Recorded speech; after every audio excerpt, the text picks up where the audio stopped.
Makanya banyak sekali peluang profesi yang bisa ditekuni oleh lulusan gitu, banyak sekali gitu ya. Termasuk ya tadi kalau yang di kostum, banyak anak-anak kami atau lulusan kami itu yang bergerak di bidang sewa kostum gitu. Jadi kreatif semuanya gitu, luar biasa. Dan ini tersebar semua ya. Belum lagi kan event-event festival seni siswa setiap tahun itu udah kayak ajang reunian. Ada bahkan yang yang belum lulus pun mereka jadi honorer di sana. Honorer di dinas pariwisata ada yang baru lulus sudah jadi honorer juga di sana gitu ya. Kalau di guru itu hampir semua ya, maksudnya ada beberapa yang belum juga, yang udah terima P3K gitu kan. Kalau di awal tuh ada yang PNS juga. Bagi yang suka seni, terutama di Banten ya dan sekitarnya, tidak perlu jauh-jauh untuk mengasah bakat kalian, karena di Banten juga ada, tepatnya di jurusan Pendidikan Seni Pertunjukan Untirta. Di sini kami siap melakukan yang terbaik buat kalian. Kita bersama-sama gitu ya untuk mengasah yang kalian punya gitu kan.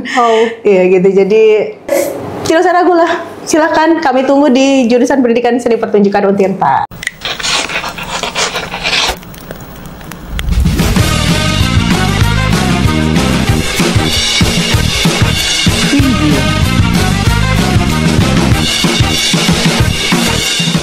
Assalamualaikum warahmatullahi wabarakatuh. Sobat FKIP Untirta, selamat datang di studio Siniar FKIP Untirta. Kali ini kita akan mengenal lebih dekat jurusan yang kajian ilmunya menjadi satu di antara 10 objek pemajuan kebudayaan. Di sini sudah hadir bersama kita ada Ibu Alistrina Permanasari, SSN MPD. Apa kabar Ibu? Alhamdulillah baik. Bagaimana kabar Bu Ade? Sehat juga. Ibu, terima kasih sudah hadir di studio Siniar FKIP Untirta. Kita akan membahas berkaitan dengan jurusan seni. Yang kita tahu nih Bu, kalau seni pegiat di dalamnya adalah seniman, dan seniman ini merupakan profesi tertua begitu ya Bu ya. Nah Bu, latar belakang pendidikan Ibu, kalau tadi sarjananya adalah kalau saya sebut, kalau untuk S1 saya dari sarjana seni tari dari STSI Bandung, dan S2-nya di pendidikan seni tari UPI. Oh, jadi S1-nya seni tari, yang S2-nya baru pendidikan seni tari. Nah, Bu, ini berkaitan dengan pengalaman Ibu yang ada di jurusan seni. Berkaitan dengan skill dan passion. Mana yang lebih diperlukan kalau untuk di jurusan pendidikan seni ini, Bu? Skill atau passion? Sebetulnya kalau kita mau masuk ke dunia seni itu berawal dari bakat ya. Jadi kalau misalkan kita sudah tahu bakat kita di seni itu pasti biasanya kalau sering diasah gitu kan, itu jadi minat gitu. Karena walaupun ada yang berbakat seni tapi tidak diasah, ya itu hanya sebagai hobi gitu. Tapi bagaimana ini ketika hobi itu terus diasah gitu ya, dan apalagi kalau misalkan kita memang fokus di dunia seni dan itu jadi profesi. Enak dong, hobi dibayar. Ya Bu ya. Bu, jadi passionnya ya memang seperti itu gitu, dan memang skill itu harus terus diupdate gitu ya. Jadi karena memang kebutuhan latihan dan menambah jam terbang untuk skill dan menambah keterampilan itu sangat penting gitu untuk di dunia seni seperti itu. Berarti untuk peserta didik yang mau masuk jurusan seni, mereka harus lebih mengutamakan skillnya dulu ya Bu ya? Ya, setidaknya mereka ada bakat dan minatnya aja dulu. Ada bakat dan minat. Karena kalau skill itu tadi saya bilang bahwa ini adalah proses ya, artinya yang terus diasah gitu.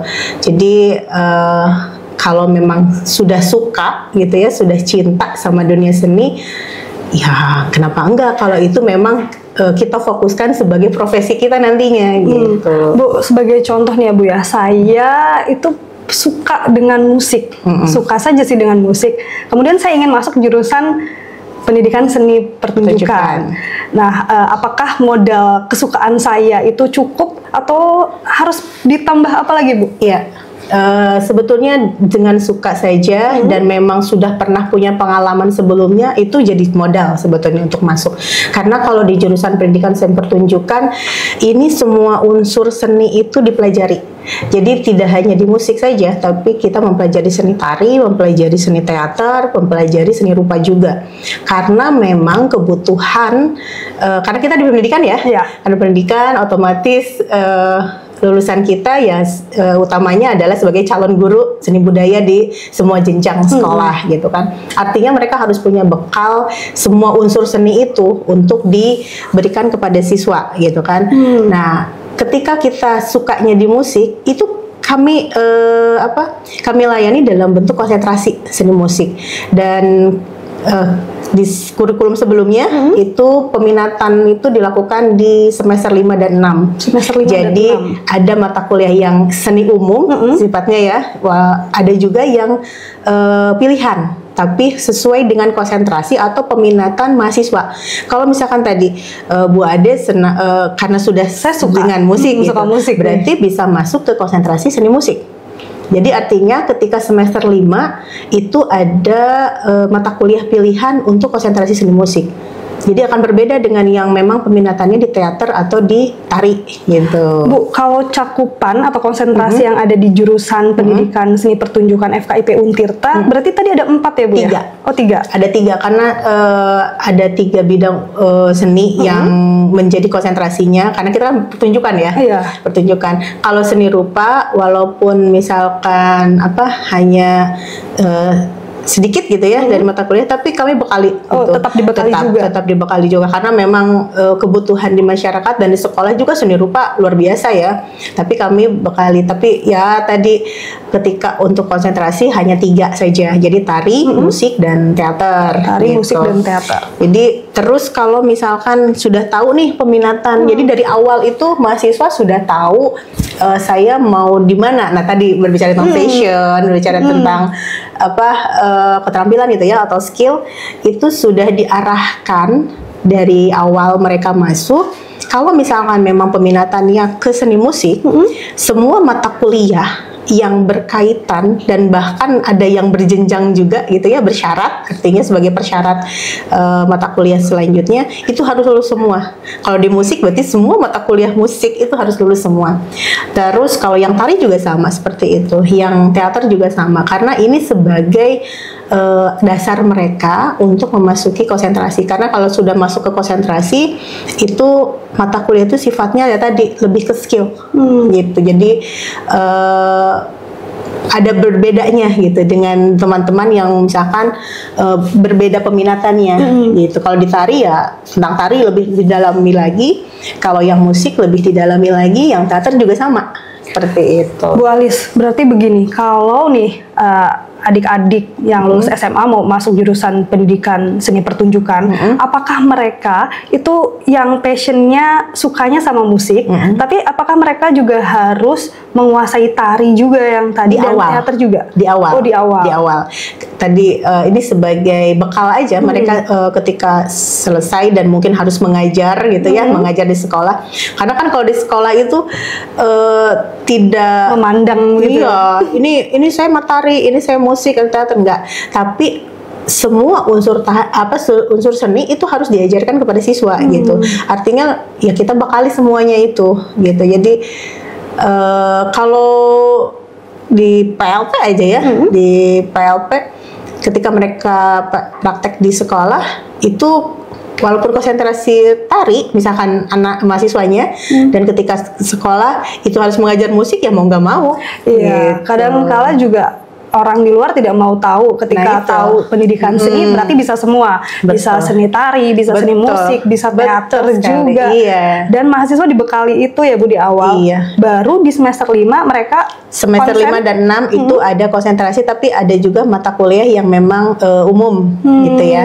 Tapi untuk kurikulum yang terbaru sekarang itu peminatan dimulai dari semester 4 dan 5. Jadi lebih awal gitu. Baik Ibu. Ibu, ada stigma nih Bu, ada stigma bahwa seni ini tidak dapat memberikan penghasilan yang tinggi. Itu yang ada di masyarakat kita. Bagi sebagian ya Bu ya, sebagian yang lainnya tentu tidak. Nah, bagaimana dengan adanya stigma bahwa pekerja seni atau pegiat seni itu tidak dapat memberikan penghasilan yang tinggi, Bu? Oke, itu mungkin tergantung dari bagaimana orang itu bekerja di bidang seni lama atau sebentarnya gitu ya. Tadi berkaitan dengan jam terbang. Saya rasa kalau misalkan kita sudah punya nama, orang itu bakal menghargai apa yang akan kita lakukan gitu. Artinya tadi proses gitu ya. Jadi ya mungkin di awal-awal itu jadi hanya untuk ketika orang datang gitu ya, untuk misalkan minta tolong untuk ada yang nari atau mungkin itu hanya diterima ya udah ini hobi ini kok gitu ya. Tapi ketika itu sudah berubah menjadi profesi, ya kita bisa jadi profesional juga gitu. Baik. Dan itu kan butuh proses. Nah, ketika proses, tadi kita sudah terkenal, sudah punya nama, dan orang juga pasti akan menghargai itu. Dan saya rasa tidak apalagi sekarang ya, nggak kecil malah gitu. Sekarang lihat aja deh, yang mua aja kan. Iya. Nah, berkaitan dengan gitu mua ya, tuh, Bu, berarti lulusan PSP ini sudah berkiprah di mana saja, Bu? Ada karena kita ada mata kuliah tata rias dan itu diikuti oleh semua mahasiswa, mau yang konsentrasi musik, teater ataupun tari gitu ya, apalagi tari itu ada lagi tata rias pengantin kan. Itu semuanya diberikan. Jadi ya kalau sekarang malahan mereka yang belum lulus aja udah ada yang jadi mua gitu. Dan memang itu sangat membantu mereka gitu ya, sangat membantu mereka, apalagi yang mungkin untuk ya menambah uang jajan atau apa gitu, betul, kan lumayan ya gitu. Baik. Nah, kalau terkait lulusannya Bu, bagaimana Bu mereka berkarir di dalam masyarakat? Oke, kalau untuk lulusan PSP sendiri sebetulnya dari awal sentra tasik, kalau dulu sentra tasik ya, sentra tasik. Karena mungkin ada yang bilang kalau di seni itu manusia langka. Kenapa langka nih, Bu? Karena jarang. Maksudnya banyak yang seni tapi bukan dari akademisi gitu loh sifatnya. Mereka otodidak, belajar, bakat sendiri gitu kan. Tapi kalau yang belajar langsung atau kuliah di seni itu agak jarang. Nah, ketika masih sentra tasik pun untuk mahasiswa yang masih semester 1, apalagi sudah semester makin tinggi, itu udah hampir semua sold out gitu loh. Jadi ada yang ngajar di sini, ngelatih di sana gitu ya. Terus yang tadi yang memang passionnya di make up, tata rias, mereka belajar kecil-kecilan jadi make up yang misalkan ada event apa gitu ya. Atau yang fashionnya membuat kostum, mereka punya galeri sendiri gitu. Alhamdulillah semua itu. Jadi anak-anak selain bekerja di bidang pendidikan seni, ada juga yang wirausaha gitu ya, mulai dari wedding organizer, event organizer, terus jadi setiap angkatan itu pasti ada yang bergerak di situ gitu. Ini berarti waktu tunggu lulusan tidak lama-lama dong? Nol. Nah, Sobat FKIP, yang tadi disebutkan oleh Bu Alis bahwa pendidikan seni yang memang secara formal ini masih langka. Betul. Karena satu-satunya di Banten yang ada jurusan seni. Gitu. Wah, baik Bu Alis. Bu, kita tahu bahwa seni pertunjukan ini berakar dari budaya. Nah, setiap daerah itu ada kekhasan budaya masing-masing. Sebagai kampus yang ada di Banten, nah bagaimana kearifan lokal ini Bu dalam memengaruhi kurikulum ataupun pembelajaran yang ada di dalamnya, seperti apa detailnya Bu?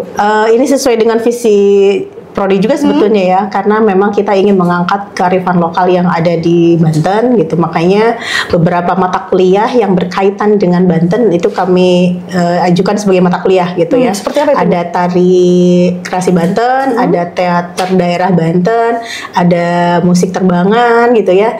Jadi dan hampir semua tugas mata kuliah juga memang itu berbasis kearifan lokal gitu.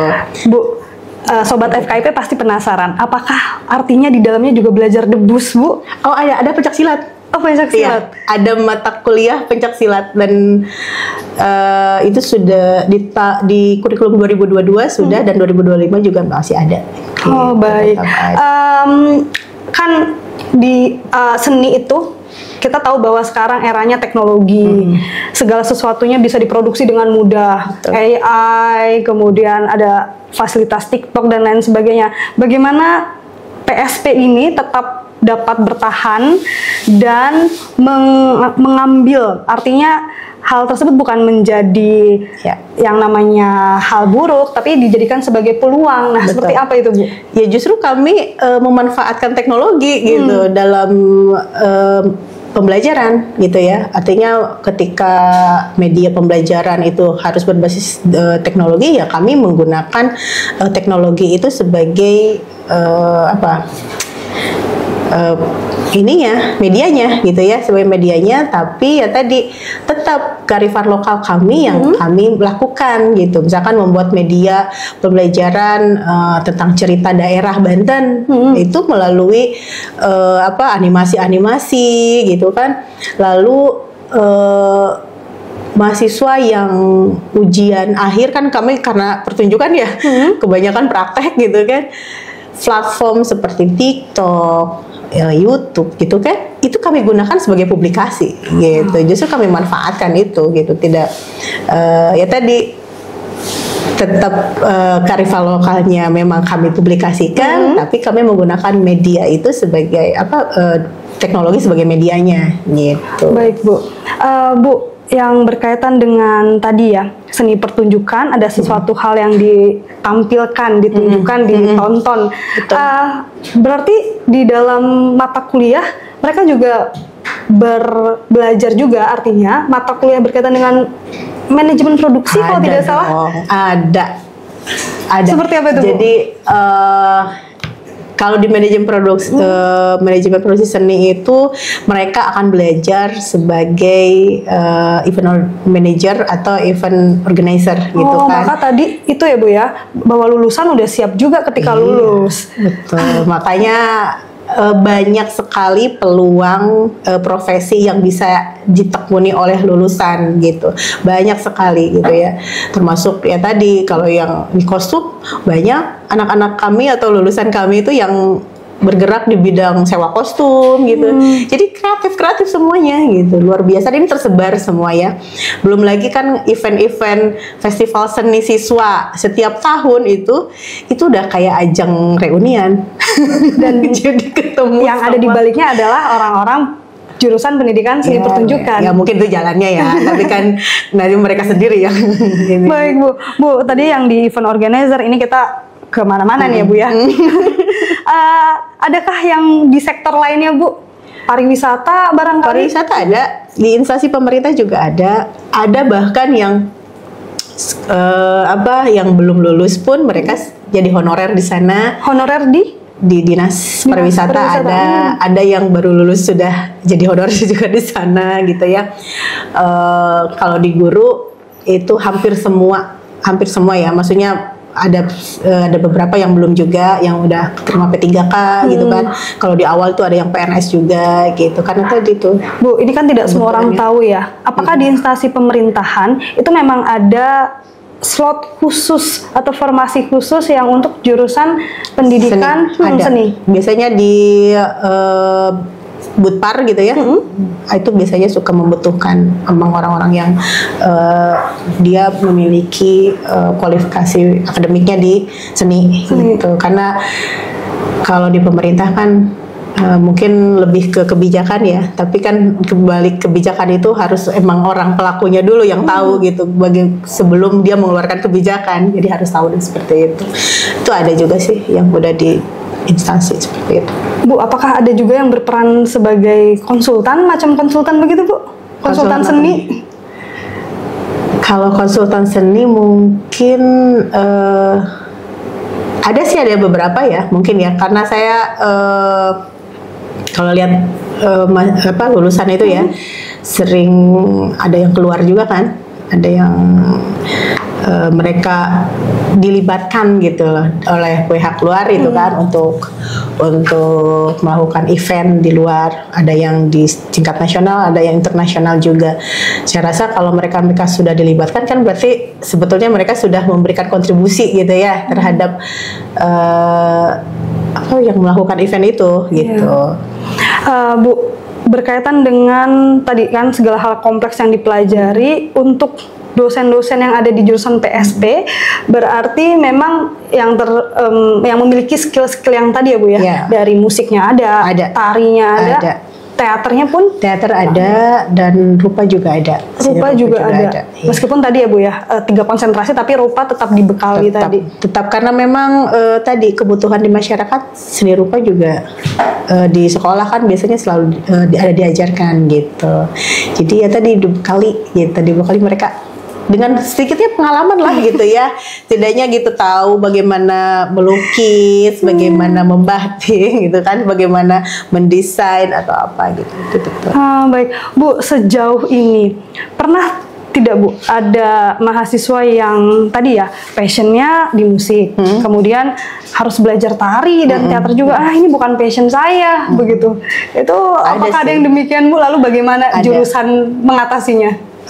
Karena memang itu sudah jadi konsekuensi mereka ketika masuk ke pendidikan seni pertunjukan, dan ini kami sebagai dosen juga terus memotivasi anak tersebut mungkin ya, mahasiswa tersebut. Jadi karena di sini bukan hanya satu seni yang akan mereka tekuni, tapi berbagai macam. Jadi ya memang harus kitanya yang sering-sering bersosialisasi, memberikan motivasi gitu.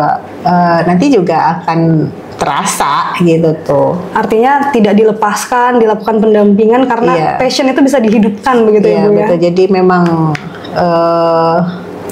itu sih harus personal ya, pendekatannya gitu kan, harus ya. Tapi selama ini anak-anak ini aja sih main aja karena memang tadi kalau bakat seni itu walaupun misalkan saya senangnya musik, tapi karena seninya sudah mengalir gitu ya, jadi ke tari bisa gitu kan, ke teaternya bisa gitu, kalau ke rupa juga ya gitulah gitu. Bu boleh berbagi pengalaman Bu, mata kuliah apa yang menyadarkan mahasiswa bahwa keren nih jurusan pendidikan seni pertunjukan? Apa ya? Atau jangan-jangan nih semua mata kuliahnya memang keren-keren ya? Tapi kayaknya yang paling ini menurut saya ya, karena kami itu di tugas akhirnya itu bukan hanya skripsi, tapi ada pementasan, dan ini adalah akhir dari mereka menuntaskan studinya. Ini dilihat dari skill mereka. Jadi ini bisa individu, bisa juga kelompok. Ini tuh pure karya mereka dipentaskan, itu ada di semester 7, dan itu memang hanya dibimbing oleh kita gitu ya, ada bimbingan dan itu menjadi menurut saya sih awal mereka untuk bisa berkarya seni gitu. Jadi itu kan kreativitas mereka tuh dibebaskan di situ, silahkan. Tapi walaupun misalkan tadi kita punya visi di kearifan lokal gitu ya, tapi kreativitas mereka dibebaskan gitu. Ini bagaimana mereka membuat konsep, bagaimana mereka melakukan proses gitu, dan itu akan terasa ke diri mereka sendiri sih sebetulnya. Saya rasa sih di situ. Dan itu pementasan itu biasanya mengundang orang tua juga. Wah, ini sebetulnya cocok sekali ya Bu ya dengan generasi Z yang lekat dengan kreativitas. Betul. Jadi kan bangga ya. Betul, bangga sekali Bu. Bu Alis, terakhir nih Bu, untuk anak-anak muda yang punya passion di seni tapi masih ragu-ragu, masih bimbang untuk masuk jurusan seni pertunjukan. Apa pesan Ibu untuk mereka Bu? Ini mana nih? Bagi yang suka seni, terutama di Banten ya dan sekitarnya, tidak perlu jauh-jauh untuk mengasah bakat kalian, karena di Banten juga ada, tepatnya di jurusan pendidikan seni pertunjukan Untirta. Di sini kami siap melakukan yang terbaik buat kalian. Kita bersama-sama gitu ya untuk mengasah yang kalian punya gitu kan. Ya gitu. Jadi Yes, tidak usah ragu lah. Silakan, kami tunggu di jurusan Pendidikan Seni Pertunjukan Untirta. Wah, keren. Sobat FKIP Untirta, kalau kalian masuk jurusan Pendidikan Seni Pertunjukan, kalian tidak akan dilepaskan, tapi didampingi sampai kalian yang tadinya baru punya passion, tapi skillnya belum mumpuni, atau yang sudah punya skill, tapi passionnya belum tumbuh, itu semua akan ditumbuhkan oleh jurusan Pendidikan Seni Pertunjukan. Bu Alis, terima kasih banyak sudah berbagi pandang untuk kami mengenal lebih dekat jurusan. Saya untuk terakhir ada ini nih, ada pantun. Oh, boleh. Saya udah siapin 20 tahun yang lalu. 20 menit tadi sambil itu. Oke. Nggak tahu nih ya, ini di depan saya ada dosen PBI, saya nggak tahu, saya konsentrasi bahasa, linguistik, bukan sastra. Bukan sastra. Oke, pantunnya gini, membeli tomat ke warung Bu Weni. Cakep. Cakep. Bu Sansan duduk di bebatuan. Cakep. Oke, bagi yang berminat di bidang seni, cakep. Jurusan Pendidikan Seni Pertunjukan adalah tujuan. Oke. Satu lagi. Oh, ada lagi, silakan. Oke, satu lagi. Ada kukusan isinya tempe. Cakep. Lihat Pak Iman jalan berdua. Cakep. Biar tahu aja kalau lulusan PSP memang idaman bertua. Wah, cakep ya Bu ya.